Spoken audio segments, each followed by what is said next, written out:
Oli, what do you make of the way you guys were able to kind of find a spot to come back in a number of places? That's a gritty win, man. Every part of that, because you didn't do a whole lot against Cameron. He did a nice job against us, mixed well. We couldn't kind of string anything together. Then as soon as he comes out of the game, we threw some good at-bats on their pen, but just the up and down, there's a lot of moving parts to that game and a lot of different contributions, but that's a fun one, especially the way it ended for Willie to do what he did there. That was awesome, man. When you hit the bottom of the 10th, down 1 in that spot, what leads you to keep composed over there? Yeah, me and Dee went through it 100 times. You're in a position where if you run for them and you do what you want, which is tie the game, it puts you in a really vulnerable position later where they can just walk a couple guys to get to that spot because you're out of moves. So we were praying the ball was hit far enough for him to score. Yeah. Today was Contreras' 1000th game. What does that say about his career, his longevity, his ability to keep doing it this long? He's had a good one, and he's going to continue. It was good talking to him today. Got another 500 RBI the other day. That's a really cool accomplishment for him as well.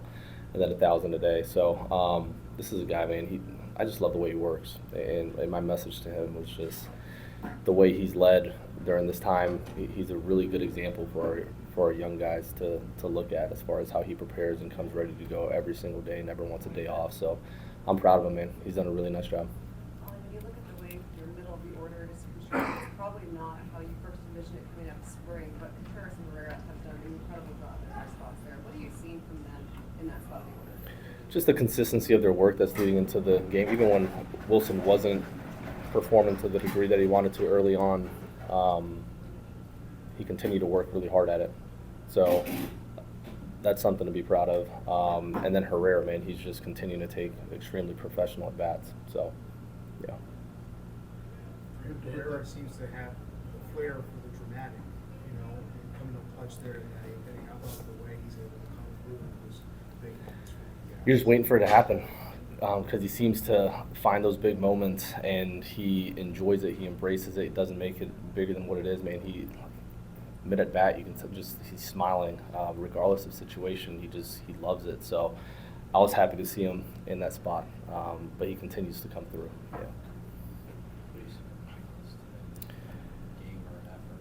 Yeah, this is a stretch, and I'll answer the question, but this is a stretch not only for Miles, but when you look at our rotation and our pen, you're facing Kansas City.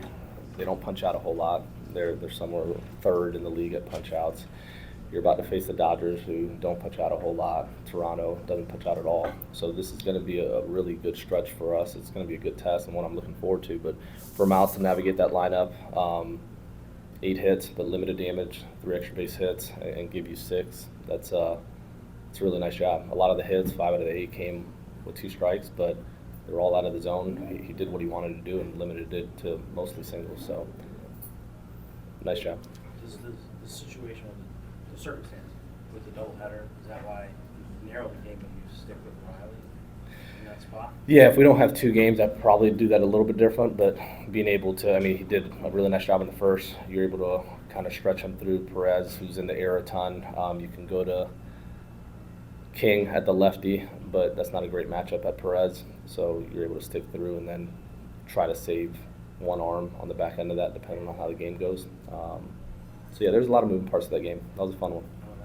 What Riley does for you seems like a very good part of this game. No doubt, and you feel good about it. The way he's been throwing it down in Memphis, he's missing a lot of bats. It's an uncomfortable at bat, so we felt comfortable sending him back out there for it. Yeah. We've talked a lot about what's doing that system, but your other lefties, John King, Jordan Romero, taking significant strides forward Yeah. from where they were in April. Yeah. What have you seen from the growth there? Growth, just to simplify it. They're continuing to just be head down on the things that matter and not listen to the noise or get distracted by or discouraged by some of the results early on.